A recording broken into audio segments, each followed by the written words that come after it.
Seja muito bem-vindo ao melhor debate teológico da televisão brasileira. E ele é o melhor e hoje de forma muito especial, porque não que nos outros dias a gente não faça isso. Mas hoje nós vamos analisar dois textos bíblicos assim diretamente. Inclusive, esse é o tema do nosso programa. Se um texto de Amós se opõe a um texto lá de Apocalipse. E na perspectiva da volta do Senhor, daquele grande dia que toda a igreja anseia, no dia em que Jesus voltará para nos buscar. Porém, esses dois textos, eles apresentam maneiras distintas da expectativa que o cristão deve ter com relação à volta de Cristo. Quer dizer, na verdade, será que eles apresentam isso mesmo? Nós também vamos discutir esse detalhe.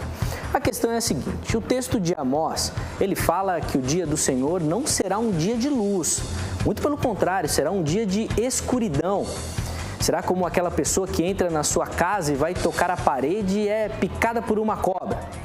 Ele ainda fala que é como o homem que foge, que corre de um leão e nessa fuga dá de cara com o urso.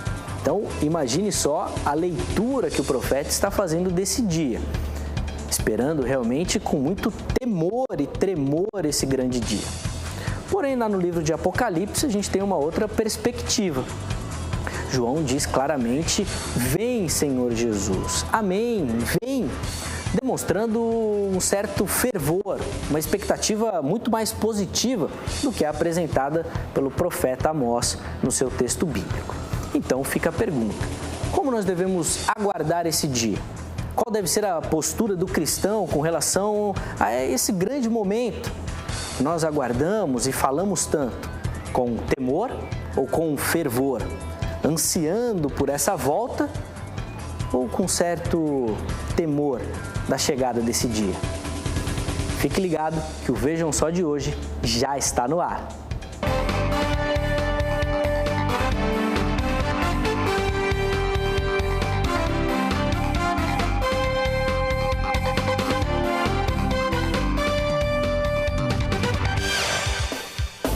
Ótima noite para você que acompanha a nossa programação. Seja muito, mas muito bem-vindo a mais uma edição do programa Vejam Só, que é com certeza o melhor debate teológico da televisão brasileira e aquele momento do dia que eu tenho certeza que você aguarda com muita expectativa para debater temas nem sempre fáceis. A produção aqui do Vejam Só gosta, na verdade, é de colocar muita pimenta no debate teológico, aquele molho bem especial, o que, na verdade, em muitos casos não precisa nem ser feito, né? Já é um tempero natural das questões bíblicas e dos debates teológicos, e a gente aqui sempre com muito prazer, com muita alegria, faz questão de aprofundar esse debate. Na verdade, não é simplesmente um confronto de ideias, mas o objetivo é jogar luz sobre o tema para que você aí em casa possa construir o seu conhecimento também. É claro que a gente sabe que na maioria dos temas, e a gente inclusive observa isso pela sua participação no nosso Facebook, sempre tem já uma posição definida. Já pelo tempo de igreja, de muitas pessoas, até pelo um certo estudo da maioria das pessoas, os nossos telespectadores já têm uma opinião formada. Mas a nossa ideia aqui é que você possa ouvir um outro lado e realmente ou reafirmar a sua posição ou, quem sabe, até construir um conhecimento novo. Eu tenho um pastor muito amigo meu que ele fala que o que ele gosta é de ouvir quem pensa diferente dele.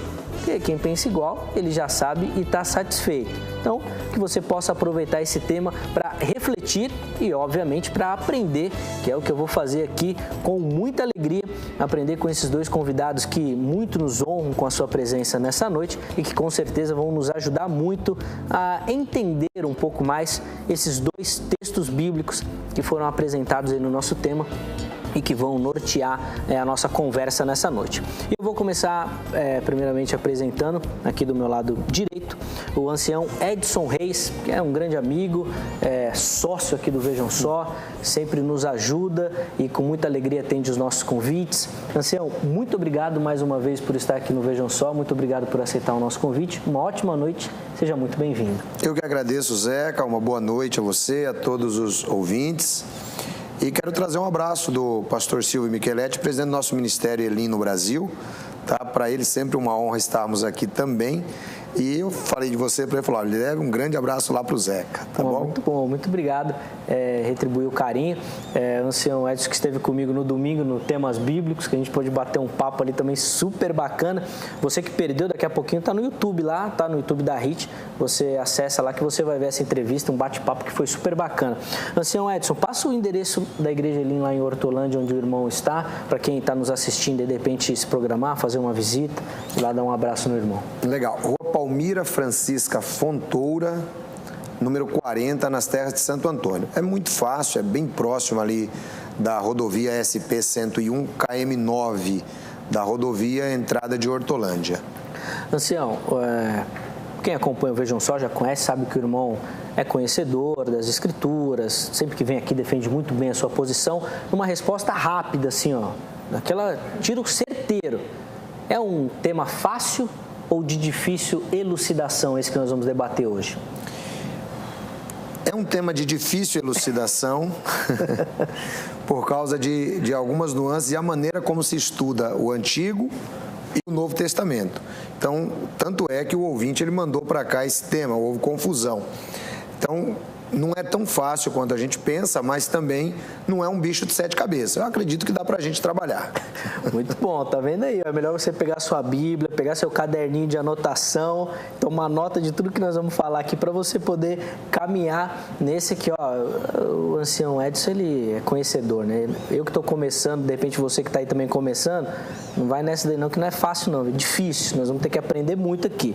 E do meu lado esquerdo, também nos visitando e com muita alegria que a gente recebe aqui nessa noite, o pastor Osias Sampaio, da Igreja Batista do Caminho. Pastor, muito obrigado pela visita, muito obrigado por aceitar o nosso convite, seja muito bem-vindo, uma ótima noite. Querido Zeca, eu que agradeço, é um prazer, uma honra muito grande estar aqui com vocês mais uma vez, nesse programa tão bem conceituado, um programa que é visto aí no Brasil todo. Eu quero aproveitar para mandar um abraço aos telespectadores que estão conosco aí, nos acompanhando. E é uma grande honra da minha parte estar aqui com nosso querido Edson aí também, conhecendo hoje. Uma honra, um prazer muito grande conhecê-lo, pastor Edson. E queremos juntos aqui contribuir de alguma maneira para que os nossos telespectadores possam entender um pouco mais esses dois textos tão impressionantes e importantes, né, para as nossas vidas. Muito bom. Pastor, passa o endereço para quem nos assiste lá da Igreja Batista do Caminho. De repente o pessoal se programar, poder fazer uma visita lá para o irmão também. Ok.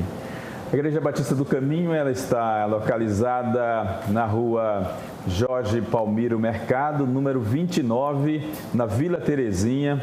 É uma comunidade depois da Brasilândia, aqui em São Paulo. E vocês todos estão convidados aí, especialmente o pessoal que nos assiste aí na Brasilândia, aí na Vila Guarani. Todos estão convidados para estar conosco lá. Muito bom. Pastor, eu vou repetir a pergunta que eu fiz para o ancião Edson, vou repetir para o irmão também, até para a gente ter aí a opinião do querido já sobre o tema. É um tema fácil ou é um tema difícil da gente tratar? Bom, as nuances do tema é complicado, mas a resposta a essa questão, essa pergunta é fácil, na verdade, porque nós podemos perceber claramente, já vou adiantando, que trata de duas coisas diferentes os textos, né? Embora pareçam iguais, mas tratam de coisas extremamente diferentes. Muito bom. Está aí também a opinião do pastor Osias, e ele vai, no decorrer do programa, obviamente, elaborar melhor, né? Explicar melhor, assim como o ancião Edson também irá fazê-lo, até para a gente poder entender do que eles estão falando, né? E para a gente poder também caminhar nessa questão que vai, com certeza, como eu já te falei, vai ser, para quem não conhece, um pouco mais difícil, mas a gente vai aprender. Para a gente começar, vamos assistir a matéria que apresenta, né, o nosso tema do debate de hoje, e na sequência a gente volta para começar os nossos trabalhos aqui e decifrar esses enigmas das Escrituras Sagradas. Vejam só. Aguardar o dia do Senhor, a volta do Mestre, aquele dia em que finalmente nos encontraremos com o nosso Salvador. Teremos não somente nosso corpo, mas toda a criação restaurada. Porém, será um dia também de julgamento, onde prestaremos conta da nossa vida, do que fizemos e de como vivemos. Será então um dia de alegria ou um dia de temor? Com qual expectativa devemos aguardar esse momento? Com fervor ou com tremor? Com alegria ou medo? E a Bíblia parece oferecer duas maneiras de esperarmos o dia do Senhor. Inclusive, é sobre essa possível oposição que vamos tratar hoje no debate do Vejam Só. Será que o texto de Amós 5, 18 a 20, se opõe ao de Apocalipse 22, 20? Para iniciarmos nossa caminhada, vamos ler esses dois trechos, começando por Amós, capítulo 5, os versos 18 e 20. Ai de vós, que desejais o dia do Senhor. Para que desejais vós o dia do Senhor? É dia de trevas e não de luz. Não será, pois, o dia do Senhor trevas e não luz? Não será completa escuridão, sem nenhuma claridade? Vamos agora ler o texto de Apocalipse, capítulo 22, versículo 20. Aquele que dá testemunho destas coisas diz: certamente venho sem demora. Amém. Vem, Senhor Jesus. A leitura desses trechos da Escritura Sagrada parecem descrever dois momentos completamente diferentes. Afinal de contas, um diz que será trevas, o outro que será alegria. Como explicar essas duas possibilidades? Devemos esperar com fervor ou temor? É claro que existem várias explicações para essa pergunta. Por exemplo, temos aqueles estudiosos que afirmam que o texto de Amós não fala nada sobre a volta de Cristo, mas, na verdade, o dia do Senhor tratado ali no texto é referente à queda do Reino do Norte. Logo, todo o pavor ali retratado não diz respeito às últimas coisas. Mas, ainda que essa leitura esteja correta, a volta de Cristo pode ser tratada com pavor também. Afinal de contas, como nos apresentar diante do Santo dos Santos, como pecadores que somos, sem tremor? Como esperar esse dia com alegria? Vamos tirar essas nossas dúvidas agora, no debate de hoje, que já está no ar. Vamos então dar os primeiros passos no nosso debate dessa noite. E eu vou começar ouvindo as opiniões iniciais dos nossos dois convidados, para eles já colocarem a ideia que eles vão defender durante o programa, até para a gente já ter um posicionamento e conseguir entender de maneira mais global a ideia deles. E é claro que depois, no decorrer do programa, a gente vai aprofundando os temas e tirando algumas dúvidas também sobre o assunto. Vou começar com o ancião Edson. Ancião, como é que o irmão responde a nossa pergunta tema, que é Amós 5, 18 a 20, se opõe a Apocalipse 22, 20? Como o irmão responde a essa pergunta, já dando aí algumas considerações iniciais da ideia que o irmão vai defender durante o nosso debate nessa noite. Legal. Eu creio, Zeca, que o tema, conforme a gente falou, quando ele é analisado de uma maneira mediana na Bíblia, você acaba chegando na mesma conclusão que talvez o ouvinte chegou. É um texto contradizendo o outro. Mas quando a gente passa a fazer um exame um pouco mais profundo, e a gente analisa, por exemplo, eu tenho uma visão de Antigo Testamento e uma visão de Novo Testamento, muito clara e muito separada um do outro, Amós ele diz, ai dos que desejam o dia do Senhor, para que quereis este dia do Senhor? Trevas será e não luz. Como um homem fugindo diante do leão se encontrasse com ele o urso, ou como se entrando na sua casa, com a sua mão encostasse à parede e fosse mordido por uma cobra. Não será, pois o dia do Senhor, trevas, não luz, não será completa a escuridão sem nenhum resplendor. Então, quando a gente pega essa passagem aqui, a gente enxerga, por exemplo, que essa fala ela é dirigida por Amós, em especial, ao Reino do Norte, e, claro, por tabela também ao Reino do Sul. Eles se vangloriavam de ter o templo de Deus ali, e o templo era para eles realmente um talismã. E então eles diziam, olha, o próprio Jeová não nos vê, Jeová deixou o país, Jeová não está preocupado com essas coisas, o templo está aqui, está tudo certo na nossa vida. E o Amós, ele entra então com essa visão para eles, dizendo assim, olha, o dia que vocês estão achando que vai ser uma libertação para você, porque vale a pena a gente lembrar que a conotação dia do Senhor no Antigo Testamento, ela não tem nada a ver com o dia do Senhor do Novo Testamento. Uma coisa, outra coisa é outra. Por exemplo, algumas seitas utilizam o Antigo Testamento no objetivo de amedrontar os seus membros, utilizando passagens como essa. Olha, o dia do Senhor, ele será trevas, não será luz, casam com Sofonias, capítulo 1, né, versículos de 3 em diante, que diz que aquele dia é um dia amargo, é um dia de buzina, é um dia escuro, é um dia de briga, né?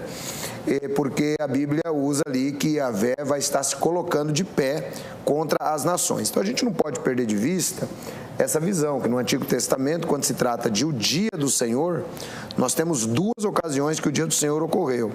A primeira é em 722, quando a Assíria toma Israel, e a segunda é 586, 587, quando Babilônia toma Judá. Então, para eles foi o dia do Senhor. Grande parte das profecias sobre destruição do Antigo Testamento se cumpriram lá. Agora, quando a gente vê o Maranata, a hora vem Senhor Jesus, o Senhor vem depressa, a gente entende que aquela fala é para os crentes.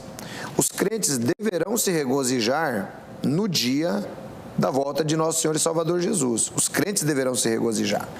Agora, não dá para a gente aplicar, por exemplo, para a igreja essas falas do Antigo Testamento em relação ao dia do Senhor, porque não há conotação alguma. O pessoal usa isso, conforme eu citei. Eu pertenci a uma seita durante mais de 28 anos e as pessoas são tocadas à base do medo do dia do Senhor, que é o Armagedon. A pessoa vira neurótica, né, por conta do medo do Armagedon, que é o que o Antigo Testamento diz. O Antigo Testamento refere-se apenas às duas destruições que Deus trouxe ali. Muito bom. Então as primeiras observações do ancião Edson.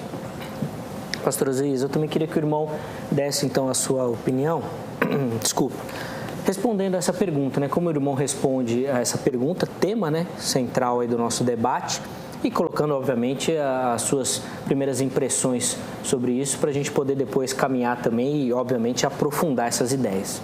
Ok, Zé, que eu acho muito importante, o ancião Edson foi bastante claro na sua argumentação acerca desse tema, e de fato o que a gente percebe, e o ouvinte que mandou essa sugestão do tema, pode de fato chegar a esta confusão achando que o texto está contradizendo outro texto, porque um texto é muito claro dizer que o dia do Senhor vai ser um dia de sofrimento, um dia de condenação, e o outro está dizendo, olha, vem Senhor, nós estamos com essa expectativa toda, Maranata, né?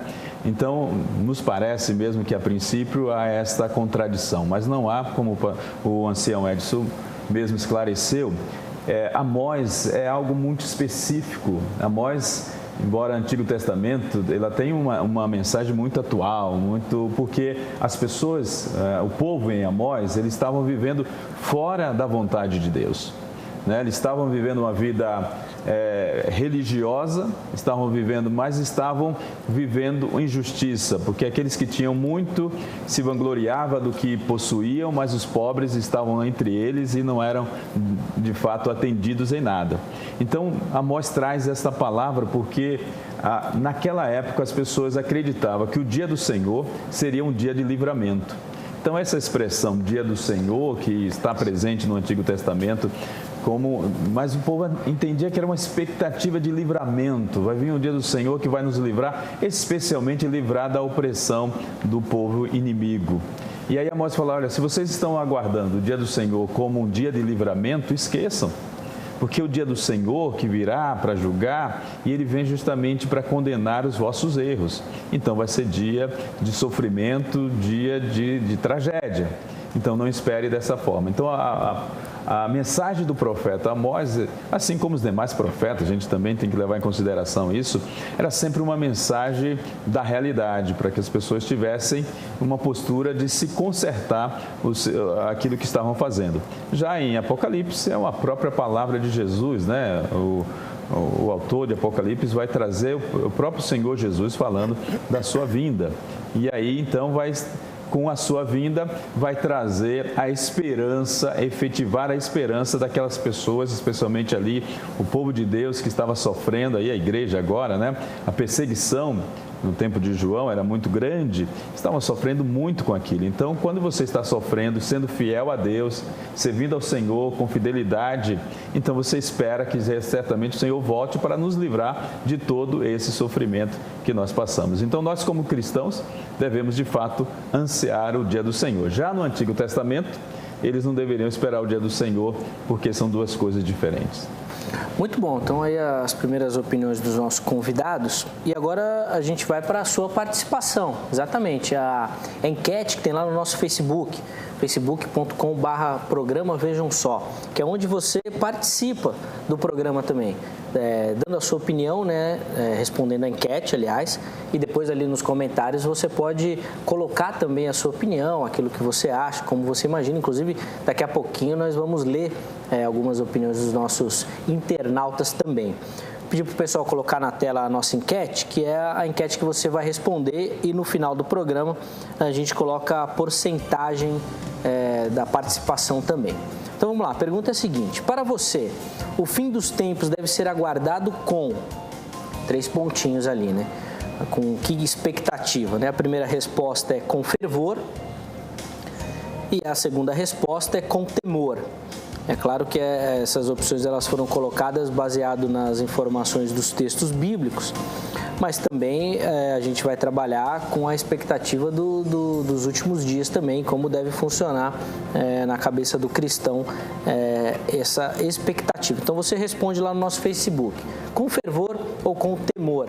E as enquetes lá no Facebook nos ajudaram a acabar com o muro, que era sempre onde o pastor Heber ficava, né? Não sei ou nenhuma das anteriores. No Facebook não pode isso, você tem que dar a sua opinião, ou é um ou é o outro, tá bom? Aí a gente fica mais próximo do sim, sim, não, não. Exatamente, não tem outra opção.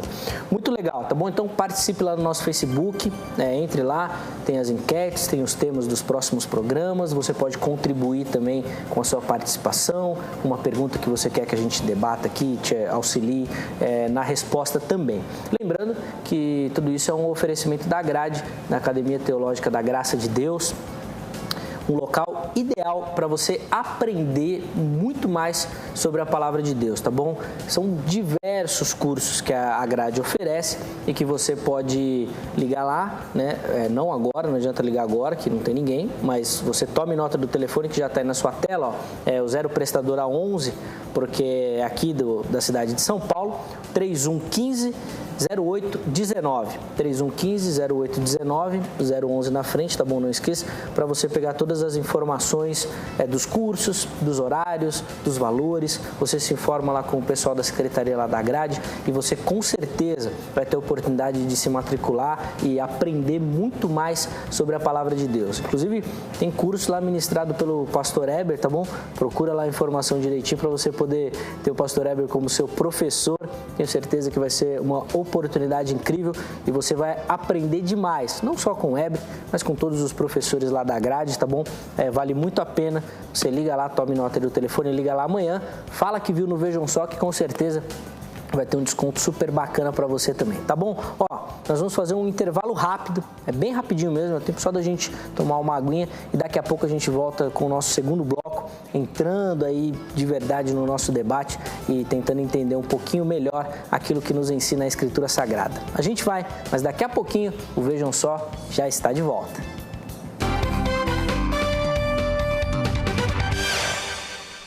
Muito bom, já estamos de volta com o nosso segundo bloco aqui do debate do Vejam Só dessa terça-feira. Eu avisei que o intervalo era rápido, hein? Se você está aí na cozinha tomando aquela água, corre para a sala para você não perder nenhum momento aqui do nosso debate. Hoje fazendo esse contraponto, né, com esses dois textos bíblicos que nós colocamos, né, o texto lá do profeta Amós e o texto de Apocalipse. No bloco anterior, a gente observou na resposta dos nossos convidados que o texto de Amós, na ideia deles, não fala exatamente dessa expectativa da volta de Cristo. A gente vai entender melhor isso. Eu tenho algumas dúvidas sobre essa questão, a gente vai conversar melhor sobre isso. Mas o texto lá de Apocalipse fala literalmente dessa volta de Cristo, e aí sim nós vamos entender qual deve ser a expectativa ou a postura do cristão com essa volta. Afinal de contas, será uma volta para o julgamento. Será que o cristão tem que aguardar essa volta com fervor ou com tremor? Como que deve ser a postura do cristão? A gente vai entrar em maiores detalhes sobre isso, tá? E é com muita alegria que a gente recebe nessa noite o ancião Edson Reis, sócio aqui do Vejam Só, que sempre nos ajuda muito aqui no programa, e o pastor Oseias Sampaio, da Igreja Batista do Caminho, que também gentilmente atendeu o nosso convite para nos auxiliar nessa noite. Mas antes da gente conversar um pouquinho mais, nós vamos dar aquela moral para você que assiste o Vejam Só, né? Vejam Só, quem assiste o Vejam Só, nós vamos mostrar aqui a sua foto no Vejam Só dessa noite. Eu vou pedir para o pessoal da produção já soltar aí a primeira foto, que é a foto do pessoal lá de Lavras, Minas Gerais, é a Aparecida dos Santos, que está sempre lá na audiência, o pessoal de Minas Gerais, sempre com muito carinho aqui com o Vejam Só. E ela tá ali, ó, mandou a fotinho dela, assistindo ali ao debate do Vejam Só, pastor Eber de fundo. Pelo jeito ele tá bravo, né? Deve estar reclamando da produção, né, Angélica? Fala aí. Olha lá a cara dele lá, ó. Muito obrigado, viu, Aparecida? Obrigado pelo carinho, não só seu, mas de todo o pessoal do estado de Minas Gerais, que eu sei que tem uma audiência muito grande do Vejam Só. A nossa segunda fotinha, que já vai aparecer aí na tela, é do pastor Renildo. Ele é lá de Salvador, da Bahia, querida Bahia, estado muito bacana, e Salvador é uma cidade muito legal. Pastor, muito obrigado, viu, pela foto, muito obrigado pela audiência, tá ali ligado no debate do Vejam Só também. Tá bom ficar sempre ligado aí, que o nosso trabalho aqui é sempre pensando em levar um programa cada dia melhor para você que nos assiste. A nossa terceira foto já está aí no ar, ó. Olha lá, é a Tatiane Caroline e a irmã Sara Fabiane. Elas são de Barueri, São Paulo. Agora eu só não sei se a irmã é irmã de fé ou se é irmã de sangue, mas está aqui a irmã Sara Fabiane. Tatiane e Sara, o nome é parecido, eu acho que elas são irmãs mesmo. Depois você manda lá no nosso Facebook, tá bom? Se são irmãs mesmo ou só irmã na fé. Mas Tatiane, obrigado. Sara, muito obrigado, viu, pela audiência, pelo carinho aí de vocês com o programa Vejam Só. A nossa próxima foto é de São Paulo, capital, e é a Tayane e o irmãozinho, e a fotógrafa foi a Gersilande Soares.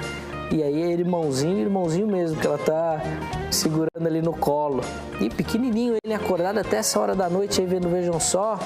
Essa criança já está começando bem e cedo. Tayane, um grande beijo para você, viu? E para a fotógrafa, né, a Gersilande, também um grande beijo.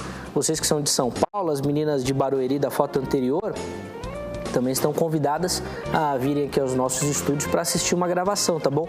É só entrar em contato lá pelo nosso Facebook e você pode agendar uma visita com o Rafael, que é o nosso estagiário. Você combina direitinho com ele ali e pode assistir a uma gravação. Vamos para a nossa próxima foto. E essa foto é muito especial porque, além da Valdira, que já aparece ali, você consegue identificar muito bem, nós temos o Floquinho na foto, que é o cachorrinho dela que está segurando. Será que a gente tem histórico de animais nas fotos do Vejam Só, quem assiste o Vejam Só, Angélica? É a primeira vez, será? Muito bom, aí vocês colocam logo no programa que o Weber não tá, né? Então tá lá, ó, a Valdira e o cachorro Floquinho. E a fotógrafa foi a filha da Valdira, a Bruna. Muito bom, Bruna. Valdira e o Floquinho também. Obrigado pela audiência aos três que são também de São Paulo, capital. E vocês também, tá, Valdira? Se quiser vir assistir, reforço aí o convite. Lembrando que quem manda a participação, né, seja pelas fotos ou pelos vídeos também, que você pode acessar lá o nosso Facebook, tá até o endereço aí na sua tela, né, facebook.com/programa Vejam Só, tem ali toda a explicação de como você pode mandar o vídeo também, tá bom? E os vídeos que você mandar, nós vamos exibir aqui no programa, tá? Pode ser com sugestão de tema, pode ser respondendo a nossa enquete ou respondendo ao tema do programa. Você fica à vontade para mandar, tá bom? Você manda e a gente vai exibir aqui, lembrando só para ser um vídeo bem curtinho, tá? De 10 a 15 segundos no máximo, dando a sua opinião. E quem participar, seja mandando a foto, seja mandando o vídeo, vai concorrer agora até o mês de maio. Então já está logo terminando aí, uma estadia, né, um final da semana, na pousada lá na praia da Fortaleza, lá em Ubatuba, São Paulo, litoral norte de São Paulo. Você já vê as imagens aí no seu monitor, um lugar incrível, de natureza preservada, de praia tranquila, um ambiente super bacana. Quem cuida e administra lá a pousada é o pastor Valdemar. Inclusive tem o telefone aí na tela, 0 prestadora 12, que é o código lá de Ubatuba, o 3848-1687. 3848-1687 é o telefone lá da pousada, 012 na frente. E aí você pode falar com o pastor Valdemar, se você quiser passar um final de semana lá, tem uns momentos de lazer com a sua família, você fique à vontade. Ou então você manda o seu material aqui para o Vejam Só e nós vamos sortear no final de maio um final de semana lá na pousada, para ser desfrutado provavelmente durante o mês de junho, tá bom? Você está vendo aí as imagens aí, é super bacana, próximo da praia, você vai aproveitar, você e a sua família também, vai ser super bacana esse momento, tá bom? Então, pegue aí o telefone, se você quiser ligar lá, fique à vontade, senão manda o seu material para cá e você vai concorrer a essa estadia lá na pousada Praia da Fortaleza. Beleza? Dado o nosso recado, vamos voltar aqui então ao nosso debate e eu vou pedir para a produção já deixar no gatilho aí o slide da primeira participação dos internautas para a gente ler aqui também para repercutir com os nossos convidados. E eu vou começar então agora, ancião, fazendo uma pergunta para o irmão, que no comentário inicial o irmão falou de uma diferença do dia do Senhor. Eu queria que o irmão explicasse um pouquinho melhor isso. Qual é exatamente essa diferença do dia do Senhor do Antigo Testamento para o dia do Senhor que é tratado no Novo Testamento? Como que aquela pessoa que não tem um conhecimento teológico, mas faz uma leitura bíblica mais sequencial, como é que ela vai observar essas diferenças? Ela vem no texto, precisa de um estudo mais amparado com comentário, como é que ela vai descobrir essas diferenças? Legal. Então, Zeca, nós temos que analisar da seguinte maneira. O apóstolo Paulo, lá em 1 Coríntios capítulo 10, ele diz que todas as coisas que foram escritas para a nossa instrução, para nós que já chegamos aos fins dos séculos. Então, quando a gente lê o Antigo Testamento, e nós, principalmente tendo em vista que o Novo Testamento praticamente é uma revelação do Antigo, então nós não conseguimos encontrar a aplicação desse dia do Senhor tal qual o dia do Senhor prometido por Jesus. Claro que nós temos aí mais de 300 profecias messiânicas cumpridas, né, em Cristo. Nós temos as profecias de destruição, todas elas cumpridas. Aliás, agora, né, há pouquíssimo tempo, eu acho que os irmãos devem ter acompanhado, está tendo aí um amplo debate na internet se está se cumprindo a profecia de Jeremias 17, de Isaías 17, né, sobre o ataque da Síria, né? Então tem muita gente já discutindo isso. Será que essa profecia ela está se cumprindo? E eu fui fazer uma pesquisa porque eu também recebi a pergunta. E aí nós vemos ali grande parte dos estudiosos dizendo que várias vezes a Síria já foi destruída, que aquela profecia já se cumpriu várias vezes. Então nós temos que tomar em vista o seguinte: tudo que está escrito de Gênesis a Malaquias em relação, isso é para o leitor que está começando a ler a Bíblia agora. Então, de Gênesis a Malaquias, tudo que diz respeito ao dia do Senhor como execução, trata-se da destruição de Reino do Norte, em 722, e trata-se da destruição do Reino do Sul, em 586, 587. Nós não encontramos nenhuma outra aplicação bíblica a destruição ou a vinda do dia do Senhor trazida do Antigo Testamento para o Novo. Não conseguimos enxergar isso. A vinda do Senhor no Novo Testamento, ela já nos dá, de fato, a visão da vinda de nosso Senhor e Salvador Jesus. O grande erro da interpretação bíblica, por exemplo, não só nesse aspecto, como em vários outros. Eu citei o caso de seita. Por exemplo, tem uma seita que ela pega Jeremias 4, 23 e lá está escrito: eis que a terra estava devastada e vazia. E aí aplica, olha, está vendo aqui, durante o milênio, a terra inteira ela vai ficar vazia. Não, ali está se referindo à terra de Judá, que ficaria devastada e vazia durante 70 anos, né, sem a sua constituição. Então, quando o leitor inicial ele pega a Bíblia, ele deve primeiro entender que tudo que está escrito de Gênesis a Malaquias, em matéria de dia do Senhor, já teve o seu cumprimento. Então não serve mais para nada? Serve para a gente se santificar mais, serve para a gente tirar proveito. Paulo diz que tudo foi escrito para a nossa instrução. Mas em primeira mão ele pode analisar assim. Ele não precisa pegar, por exemplo, e ficar com medo daquele dia do Senhor do Antigo Testamento. Aquilo já se cumpriu, acabou. Agora o Novo Testamento é aquele negócio. Eu acho que o crente tem que ficar atento, porque tanto dá para ele, né, aguardar com um pouco mais de temor, quanto com um pouco de fervor. Tudo vai depender muito da situação que vive o crente. Tem crente que vive torcendo para Jesus não voltar. E tem crente que vive torcendo para Jesus voltar logo. Vai depender muito do tipo do crente aí. Muito bom. E a gente vai entrar nesse detalhe também para a gente poder entender isso. Pastor Oseias, eu fiquei com uma questão na resposta inicial do irmão, porque o irmão falou que no texto ali de Amós, o povo estava fora, né, da vontade de Deus, e por isso essa profecia de um dia tão assustador.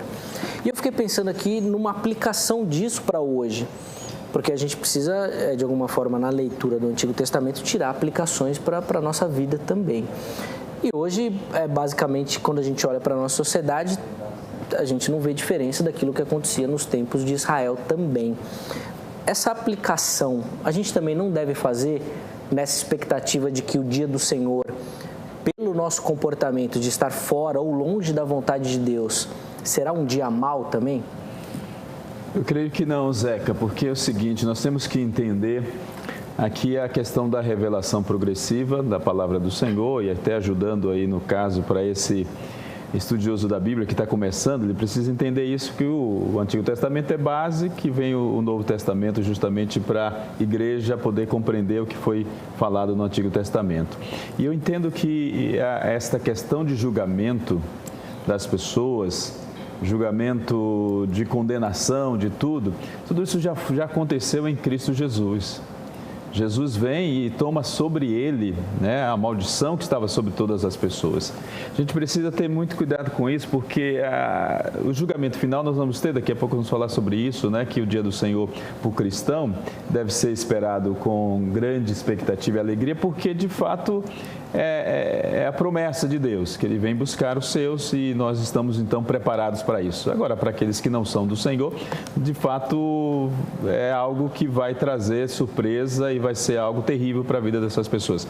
Agora, esse tipo de julgamento que acontecia no Antigo Testamento com o povo de Israel, que era um povo rebelde, Deus então vinha constantemente julgando no sentido de levá-lo à prisão, levá-lo ao encarceramento, poderíamos dizer assim, na verdade, o cativeiro, né? Em dois momentos o ancião Edson falou sobre isso, tanto de Israel como de Judá. Eles foram de fato condenados pela sua prática idólatra e pelo seu afastamento do Senhor. Agora, o julgamento que nós temos e que vai acontecer é o julgamento final. Então, esse julgamento final, para os crentes salvos em Jesus Cristo, é para a salvação eterna. Para aqueles que não têm o Senhor, que não são de Deus, é para a condenação eterna. Então, o cristão, ele deve, de fato, aguardar essa vinda do Senhor com a expectativa de que ele estará recebendo a salvação completa e definitiva. Muito bem, a gente vai falar um pouquinho mais dessa expectativa do crente, mas antes da gente ver o slide com a opinião dos nossos internautas, eu queria fazer uma pergunta para o ancião Edson, que ele falou dessa diferença do Antigo e do Novo Testamento. Muitos estudiosos, ancião, e os teólogos defendem muito essa ideia de que a chave hermenêutica, a chave para interpretar o Antigo Testamento é Jesus. É ele que revela tudo aquilo que é escrito ali no Antigo Testamento, ele é a personificação. Nesse caso, esse dia do Senhor também não serve para isso?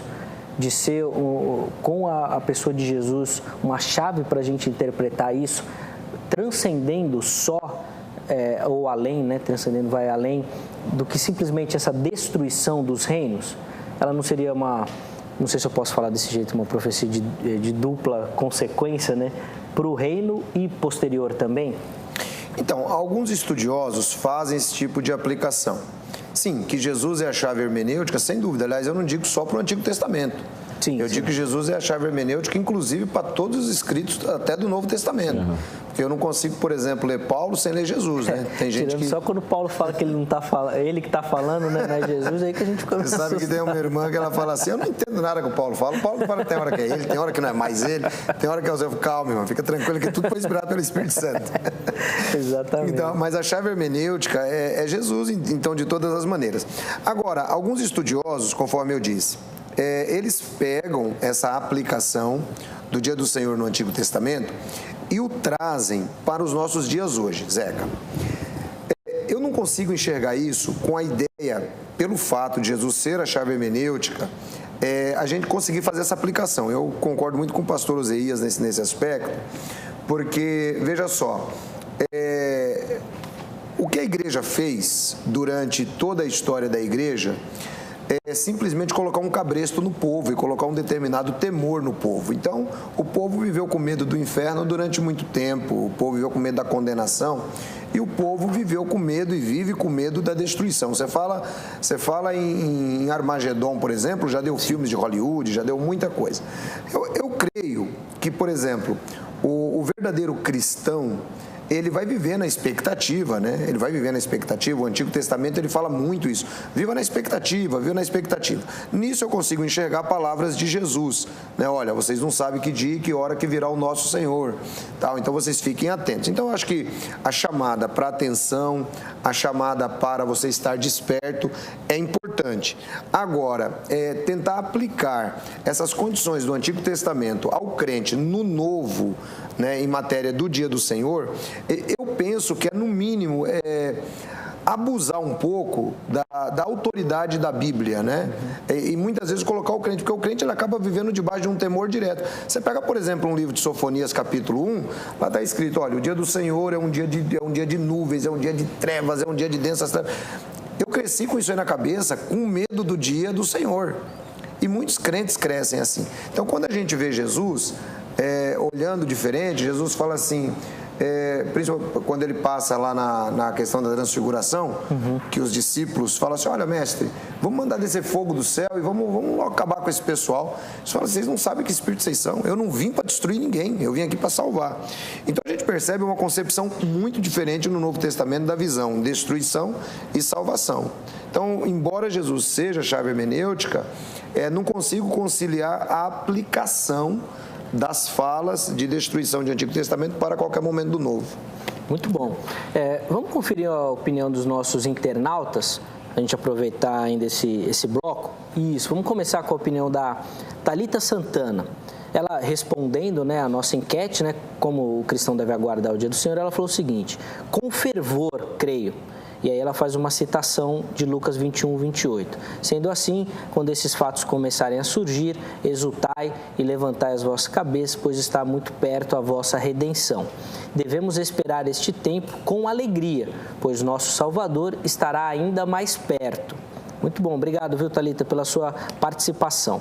Na sequência, nós temos a opinião da Francisca Santos Wesp. Acho que é assim.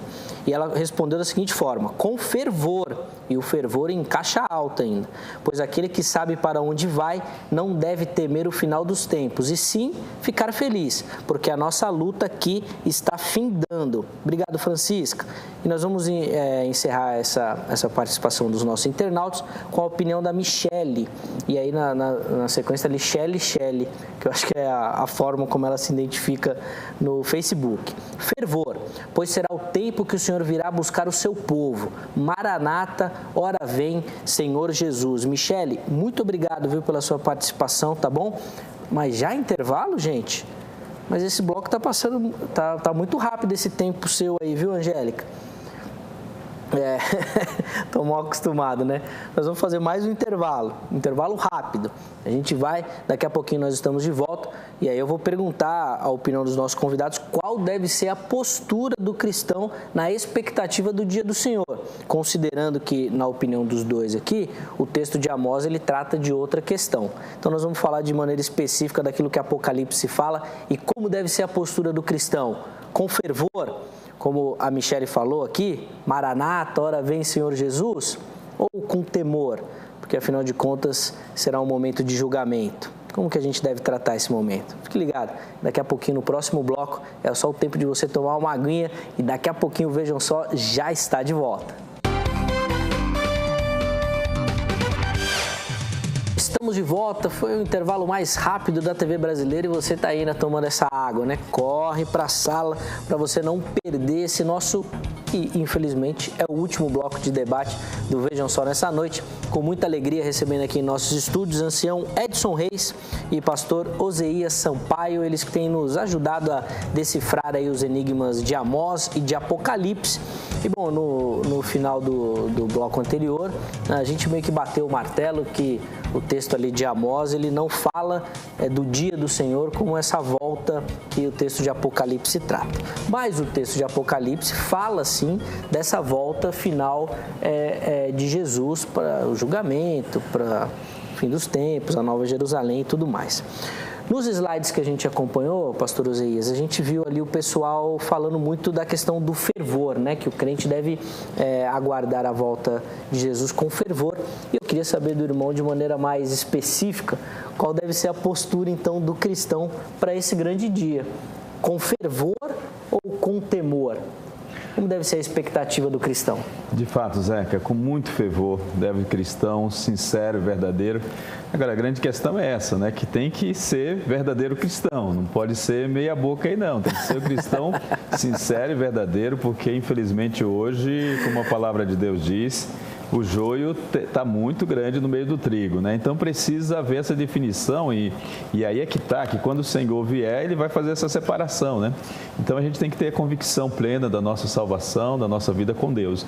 E é muito interessante que o texto bíblico aqui de Mateus fala sobre isso, Mateus 25, ele diz, quando o Filho do Homem vier em sua glória, com todos os anjos, então se assentará em seu trono na glória nos céus. Todas as nações serão reunidas diante dele e ele irá separar uma das outras como o pastor separa os bodes das ovelhas. E posicionará as ovelhas à sua direita e os bodes à sua esquerda. E aí nós sabemos o que vai acontecer. Aqueles que são do Senhor vai receber aquela bendita palavra do Senhor, dizendo, vinde benditos do meu Pai, possuí por herança lugar que já foi preparado desde a fundação dos tempos. Então é a palavra maravilhosa do Senhor. Então, de fato, e temos também ainda aqui em Tessalonicenses, né, Paulo escrevendo em 2 Tessalonicenses, capítulo 1, versículo 7, e ele diz, e quando a vós que sois atribulados, vos dê pleno alívio, bem como a nós, assim que o Senhor Jesus se revelar do céu com seus anjos poderosos em meio a chamas flamejantes. Ele punirá os que não conhecem a Deus e os que não são submissos ao Evangelho do Senhor Jesus, do nosso Senhor Jesus. Então, para aqueles que são cristãos, que estão vivendo piamente o Evangelho de Cristo Jesus e até mesmo sofrendo perseguição, e aí o que me parece é que o tempo que se aproxima da volta do Senhor, haverá de fato o aumento dessa perseguição aos cristãos, sincero, verdadeiro. Então, esses cristãos que estão ali aflitos, ou até mesmo passando por alguma aflição, há de ansiar a volta do Senhor, porque a volta do Senhor será de alívio para essas pessoas que estão vivendo a vida cristã com autenticidade, pagando o preço do Evangelho, levando a cruz, né, como a Bíblia diz, que temos que renunciar a nós mesmos, tomar a nossa cruz, e tomar a cruz, de acordo com a palavra, é a disposição de morrer por amor a Cristo Jesus. Né, se sacrificando. Então é isso que Jesus espera que nós vivamos nesse tempo. Ele espera que nós tenhamos esse compromisso para que dessa forma nós tenhamos mais anseio da volta de Cristo Jesus. O que me parece é que as pessoas que não estão comprometidas com o Evangelho, embora esteja na igreja, esteja participando de atividades, mas não estão comprometidas com esse Evangelho de renúncia, esse Evangelho de sacrificar-se a si mesmo, não tem expectativa da volta do Senhor.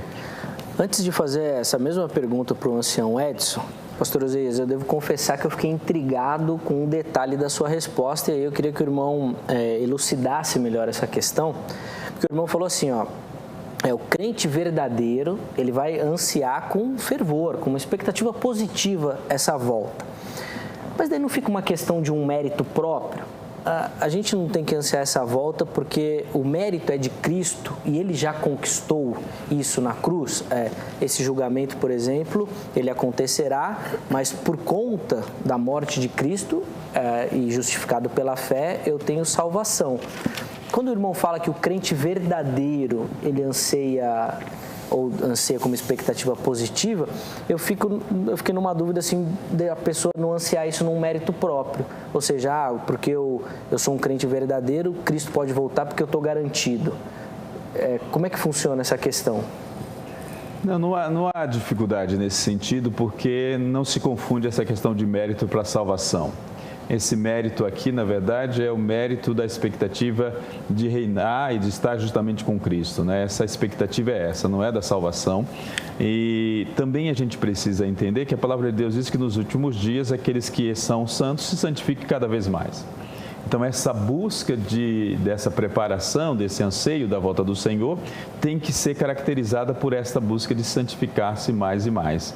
Então, não há nenhuma ideia de dizer, não, eu estou garantido, eu tenho méritos próprios para isso. Não, de forma nenhuma. Na verdade, até o contrário. Na verdade, o cristão verdadeiro, sincero, é aquele que tem consciência clara de que ele não merece nada. É tudo mérito do Senhor Jesus. Muito bom. Ancião Edson, como é que o irmão vê, então, essa questão da expectativa do cristão? Como que ele deve ansiar esse dia do Senhor? Com fervor ou com mais temor? E antes até do irmão responder, até um pouco em cima da resposta do pastor Oséias, eu fiquei imaginando aqui Lutero, de uma maneira geral, é um cara muito medrosão, né? E eu não sei não, acho que ele... Não sei se ele ansiava com muito fervor esse dia do Senhor, não. Principalmente antes da conversão dele, que ele tinha muito medo de tudo. Ancião, como é que o irmão vê essa questão? O crente deve esperar com temor ou com mais fervor? Então, eu vejo assim, o crente mesmo tem que ansiar com temor. E o cristão tem que ansiar com fervor. Mas o pastor Heber deixou um representante aqui do muro com a gente. Mas eu explico. A questão é a seguinte, eu sempre tenho dito, assim, a Bíblia diz no livro de Tiago que até os demônios são crentes. Eles creem e estremecem, né? Então, crente, hoje, nós temos muito tipo de crente. E é por isso que a Bíblia diz que tem o joio e tem o trigo. E é por isso que tem essa confusão. Então, o verdadeiro cristão, de fato, quando a gente diz verdadeiro, também já retiro aí a questão de mérito, digo porque creio na predestinação em Cristo Jesus, creio que já estão salvos em Cristo. Então, esses cristãos, o próprio Espírito Santo testifica neles, conforme diz Romanos 8, 15 e 16, o próprio Espírito testifica com o nosso Espírito de que somos filhos. Se somos filhos, somos também herdeiros. Então, uma vez que você tem esse selo do Espírito Santo, existe esse testemunho, o cristão ele vai sempre aguardar com fervor. Quer dizer assim, o cristão ele passa a representar mais ou menos as palavras de Paulo. Para mim, viver está mais ou menos e morrer para mim está sendo lucro. Eu estou com Cristo, eu estou garantido. Então, o verdadeiro cristão. Agora, o grande problema é que dentro da concepção que nós temos hoje, evangélica brasileira, nós não temos muitos cristãos. Esse é o grande problema, nós temos muito crente, né? E é por isso que se confundem muitas vezes os argumentos. Então, como tem muito crente, os crentes acabam aguardando com temor. Por quê? Esse cidadão, ele não tem certeza da salvação dele. Esse cidadão, ele vive na marginalidade do cristianismo. E quando você fala em Jesus voltar, foi que nem eu disse. Hoje tem muito crente que Jesus voltar para eles vai ser prejuízo. Prejuízo. O cara está indo tão bem com a pregação do pseudo-evangelho que ele anda pregando, que para ele está tudo mais ou menos bom. Então, eu creio que o verdadeiro cristão, aquele que foi, conforme diz Efésios, capítulo 1, versículo 3, né? Predestinado, elevado para as regiões celestiais, esse cidadão, ele vive sonhando com a volta de Jesus. Agora, aquele que é crente, que né? Tá aí um meia boca, que nem diz o pastor. Esse camarada aí, ele vive tendo sonhos de terror com a volta de Jesus, porque ele sabe que ele não vai para lugar nenhum. Aliás, vai para o Lago de Fogo. Não precisava falar isso, pastor. Vai assustar mais o pessoal aí. Aí vai acabar. O pessoal já está desligando. Não desliga não, fica aí. Pedir para o pessoal da produção colocar o nosso próximo, a próxima participação dos nossos internautas, que tem ali duas questões interessantes nessa participação, que os nossos convidados vão falar um pouquinho sobre isso também. A primeira participação é da Silva Viviane. Ela fala o seguinte: não acho que devemos esperar nem com exaltações, nem com temores. Ela assumiu uma posição mais neutra, dizendo o seguinte: simplesmente devemos viver um dia de cada vez. Claro que cuidando para não se desviar da palavra. Melhor é andar em espírito e em verdade. O demais pode servir de atrapalho e ou engano. Vigiai, pois não sabeis nem o dia e nem a hora. Citando Mateus 25, 13. E depois, na sequência, tem ali a participação do Luiz Razora, que ele fala o seguinte: com temor, o Senhor Jesus ensina para o cristão ficar vigilante. Vigiar faz parte da sabedoria. E está escrito: o temor do Senhor é o princípio da sabedoria. Viviane e Luiz, muito obrigado, viu, pela participação de vocês, e você que nos assiste, faça como eles, participe também lá no nosso Facebook. Pastor Oséias, eu queria que o pastor comentasse então essa questão, principalmente essa que o Luiz levantou. A Viviane também falou um pouquinho da questão da vigilância, fazendo então uma referência ao temor, ou seja, a pessoa que está vigilante, ela está sempre temerosa ou numa expectativa de que algo possa acontecer a todo momento, e citando versículos bíblicos. Como que o pastor observa essa questão dessa vigilância, dessa observação? Na opinião do telespectador aí, que ele colocou o temor, ele utiliza um texto para falar do temor ao Senhor, e é interessante essa questão das palavras, né? Como elas têm sentidos diferentes, porque o que nós estamos falando de temor é o medo, é esse receio de que o Senhor chegue, as pessoas estejam despreparadas, né? Não estejam prontas para enfrentar esse julgamento. E o temor ao Senhor, descrito de Provérbio, é o respeito a Deus, essa consideração de Deus. Ninguém deve ter esse medo de Deus, né? Como um pai, o filho não pode ter o medo do pai, mas tem o respeito pelo pai, pela palavra do pai. Então, temor ao Senhor de Provérbios, que é o princípio da sabedoria, é esse respeito, essa consideração à pessoa de Deus. Então, o temor que nós estamos nos referindo aqui é esse medo desta vinda do Senhor, e a pessoa não está pronta para se encontrar com o Senhor, que de fato que vai acontecer nesse julgamento. E aí ninguém vai ficar de fora desse julgamento, todos nós vamos passar.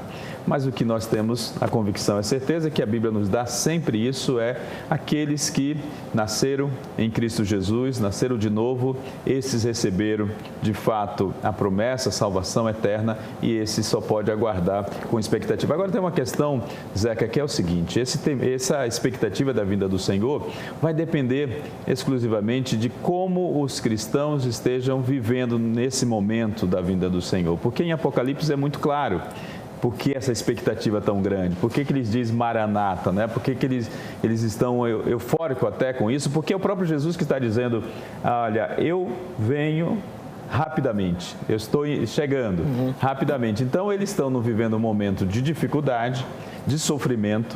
Então é natural que essa expectativa seja muito grande, que venha logo. Então a gente está exultante porque agora a esperança vai de fato ser aplicada e as pessoas vão receber do Senhor. Agora, se você está vivendo uma vida tranquila, sossegada, né, não está nem aí e tal, aí você realmente não vai ter todo esse desejo, esse anseio de que o Senhor volte logo. Pastor Oséias, eu nessa questão imagino que o irmão tem uma posição teológica um pouco diferente da do ancião Edson nessa questão da espera do cristão. Porque o ancião Edson já citou na resposta anterior que ele acredita na predestinação, que a vitória já foi garantida, citou ali alguns textos que Jesus já nos fez vitoriosos. E o irmão fala dessa expectativa que depende de como o crente está vivendo. Nessa questão que a Viviane citou do vigiar, que vem como um ladrão, o irmão acredita que nessa questão é exatamente isso, que é o comportamento do crente. Então ele tem que estar vigilante para que esse dia não ocorra vamos dizer assim, num momento de fraqueza ou numa época onde ele esteja vivendo por viver, que se não for numa época mais fervorosa onde ele estiver, isso pode ser um problema para essa volta de Cristo? Eu acho que o alerta da palavra de Deus de vigiar é um alerta constante em toda a Bíblia. Embora nós tenhamos a certeza da nossa salvação e ela nos é garantida, eu creio nisso, nós devemos sempre estar alerta para quê? Para que não venhamos deixar a desejar na nossa vida cristã. O objetivo de vigiar é isso, é que você seja encontrado de fato sempre pronto para o Senhor, para que você não seja como a parábola das virgens loucas, seja pegado de surpresa nisso, não esteja preparado, não preparado para receber a salvação, porque você já recebeu. Sim. Preparado para se encontrar com esse Senhor e Ele, de maneira nenhuma, você o envergonhar. Então, a ideia de vigiar é isso, é buscar sempre cada vez mais. E aí é que está a grande questão. Aqueles que anseiam a volta do Senhor, esses se preparam ainda mais. Em que sentido? Buscando se afastar de tudo aquilo que não agrada a Deus e procurando, então, testemunhar ainda mais do Senhor Jesus. Porque quando a igreja, de fato, assumir esse testemunho de Jesus, e aí a palavra testemunho é martírio, né? Martirio, que tem a ver com esse sofrimento. A igreja vai ter que passar por isso, entendendo isso, ela vai ansiar ainda mais pela volta do Senhor Jesus. Ancião, como que o irmão observa então esse detalhe que foi levantado pelo nosso internauta da vigilância, quando ele cita ali o texto de Mateus, tem alguma referência realmente com essa volta e desse momento onde de repente pode encontrar o cristão oscilando ali, não está tão bem, pegar num dia meio mal, de repente pegar num dia que perdeu a salvação, como é que funciona? Então, veja só, Zé, é interessante, né? Inclusive na fala do pastor Osiel, eu concordo plenamente, né, nessa visão, porque, veja só, qual que é o nosso problema em matéria de vigilância? A gente sempre está achando que vigilância é para salvação, e vigilância não é para salvação. Na Bíblia, vigilância é para galardão. Então são coisas completamente diferentes.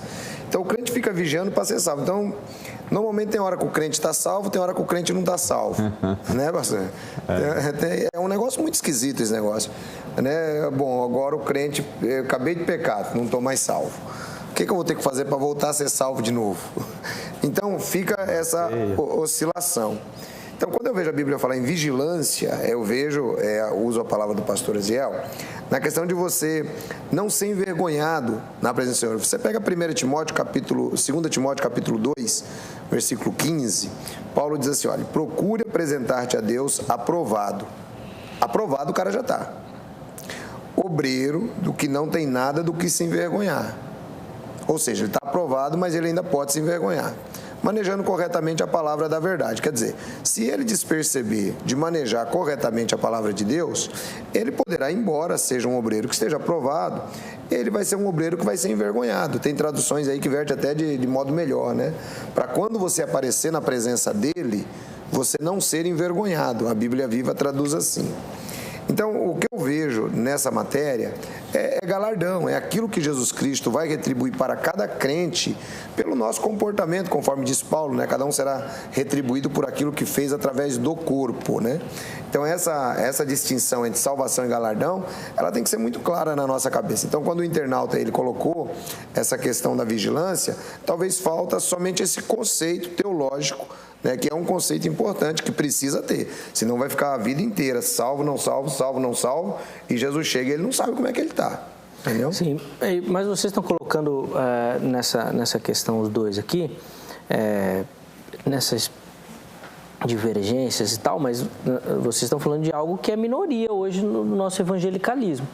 A opinião ou a matriz do nosso evangelicalismo é nessa questão, de que o crente tem que estar vigilante, porque ele pode ser pego num momento de fraqueza e aí perder essa salvação dele. Mas que ainda que seja essa questão do galardão que vocês estão trabalhando, que não é o que a maioria diz, mas vocês estão dizendo que é. No galardão, se a pessoa sabe que ela não teve uma vida boa aqui, vamos dizer assim, ele tem a salvação. Mas ele não tem que ter temor, então, porque ele vai ter um galardão pequeno lá no céu? Eu sei que minha vida aqui não foi boa, eu estou salvo. Pela fé eu estou justificado. mas eu vou chegar lá, talvez eu pegue uma casa no finalzinho da rua, pequenininha, só um cômodo, sala e cozinha. Aí eu não vou ter temor? Não é necessário, né, Zeca? Porque uma casinha no céu é um palácio, né? Então, a parábola da palavra de Deus fala daqueles trabalhadores que um começou a trabalhar 7 horas da manhã, outro começou a trabalhar 6 horas, meio-dia, outro 3 horas da tarde, outro 5 horas, e depois o Senhor deu tudo igual, né? Então, na verdade, é a graça de Deus que é expandida e não importa quando, o que você fez, né, e tal, é o Senhor que dá isso. E é interessante isso, porque o próprio ladrão da cruz, né, teve uma vida totalmente só aquele momento que ele teve. Então, ele poderia dizer, caramba, eu não tenho galardão nenhum, entendeu? Nunca falei do Senhor Jesus, pelo contrário, vivi uma vida terrível, mas agora eu recebi essa salvação. Então, eu acho que por isso o cristão não precisa ter esse temor da questão do galardão. É evidente que o temer ao Senhor e vigiar para viver uma vida reta só traz benefícios para si mesmo. Sim. Na verdade, a pessoa recebe para ele nesta vida aquilo que a Bíblia chama em João 10, versículo 10, a vida abundante. O Senhor Jesus veio para nos dar vida e vida com abundância. Então, ele já está recebendo aqui. E aí receberá muito mais, evidentemente, nos céus, mas ele já recebe. Então, não temos por que esse temor, se vamos receber pouco, se vamos receber muito. Tá, muito bom. Ancião Edson, nosso tempo está acabando. 1 minutinho para o irmão comentar essa questão aqui. Tudo bem, então. Então, o temor não é com o galardão. Mas se a pessoa sabe que a vida dele aqui não foi santa, vamos dizer assim. Foi pecador, estava ali se arrastando, capengando na igreja, ia, não ia, aquela coisa. Mas ele tem fé que o sacrifício de Cristo o garante a salvação. Ele não tem temor, então, de se encontrar com o Salvador? Ai, Jesus, fiz tudo errado lá embaixo, e agora? Não, aí nós podemos dizer que há um temor humano natural, né? Natural, assim como se você fosse se encontrar com o missionário, por exemplo. Fala pro Zeca que eu quero falar com ele. Rapaz, não fala isso. Então, quer falar comigo? O que ele quer falar comigo se ele nunca fala comigo, né? Então, isso é natural no ser humano. Agora, claro, que o crente que tem em haver, ele sabe que ele vai se encontrar com o Senhor, ele vai passar uma vergonha. Ele sabe que ele vai passar uma vergonha, né? Paulo diz isso em 1 Coríntios capítulo 3, né? Se a obra de alguém se queimar, tal, não sei o que, esse tal será salvo, mas vai ser todo chamuscado. Então, isso vai acontecer. Agora, não é motivo para o cristão ter medo, é motivo para o cristão que a gente também tem um conceito errado sobre obras, né? É motivo para o cristão se consertar a cada dia. Porque, por exemplo, eu não consigo enxergar Jesus julgando passado algum. Eu consigo enxergar Jesus julgando você hoje, né? Até porque se ele for julgar o teu passado, já era, irmão. E o meu também piorou. Então se a gente pegar, isso é muito legal, a gente podia até trabalhar um dia isso. A gente pega a Bíblia, ela trabalha no presente o tempo inteiro. A Bíblia só trabalha no passado. Isso aí é uma coisa muito legal de se entender. A Bíblia só trabalha no passado a salvação. Diz que Deus nos salvou, Deus nos predestinou, Deus chamou, tudo isso é passado. Agora, quando ela trata do esforço do crente, ela trabalha sempre no presente, continuar se esforçando e tal. Por quê? O sangue de Jesus, ele nos purifica de todo o pecado. Isso não é desculpa para o crente depois comenta aí que eu estou falando que ele pode ficar pecando. Ele nos purifica de todo o pecado. Só que ele nos purifica do pecado de nascimento até o último pecado da nossa morte. Não para no dia que o camarada se batizou. Alguns crentes entendem isso muito errado. O sangue de Jesus, ele trabalha de modo linear. Então, uma vez que isso acontece, o que o crente tem que fazer? Ele tem que ter essa consciência e procurar a cada dia se santificar para quando ele se encontrar com Jesus. Agora, Jesus, por exemplo, chegou hoje ele está um camarada todo legal, santinho. Jesus não vai cobrar dele aquele problema de ontem, vai cobrar o de hoje. Então, é isso que o cristão tem que ver. Muito bom. O pessoal estava falando que ia soltar o alarme já por causa do seu tempo aí para acabar, que infelizmente o nosso tempo acabou. Só o resultado da enquete para você que nos acompanha, 59% afirmaram que nós devemos ter a expectativa da volta com fervor e 41% com temor. Queria agradecer muito ao ancião Edson Reis, pastor Oseias Sampaio. O contato deles está lá no nosso Facebook. Muito obrigado pelo carinho, muito obrigado pela audiência e amanhã tem mais debate do programa Vejam Só. Muito obrigado e até a próxima, se Deus quiser.